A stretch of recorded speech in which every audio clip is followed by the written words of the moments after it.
Hi and welcome to Belgian Diecast Restorations. I'm Johan and this is the Renault 5 here in the Majorette edition. The number 257 Renault 5 had an 8-year run from 1973 up to 1981. It came in almost every color of the rainbow. The model came with either yellow or clear windows and no opening doors. However, it had some extra features like oversized plastic side mirrors and an antenna, which are often missing on these models. The R5 on the turntable has only a little of its original orange paint left. The mirrors are bent in various angles and one of the previous little owners apparently tried to eat the antenna. There's also a crack in the side window, so I'll have to see if I can find the donor car. I will try to restore this model as close as possible to the original. So let's get out the tools and give this model a factory reset.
The Renault 5 was a small and affordable car that was a very common sight in the European streets in the 70s.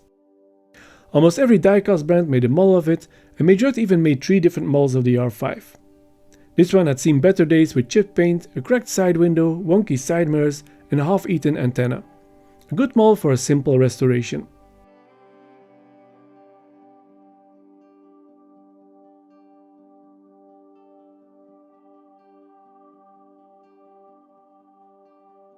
And here is our Renault 5 after the restoration with its pure orange coat. The cracked window has been replaced, the mirrors have been straightened, and the antenna was replaced with a piece of flash from a sprue. Sometimes even the most trivial things can come in handy when restoring diecast models. If you enjoy my videos, please leave me a like and don't forget to subscribe to my channel and click the notification bell. Thanks for watching and see you in the next video.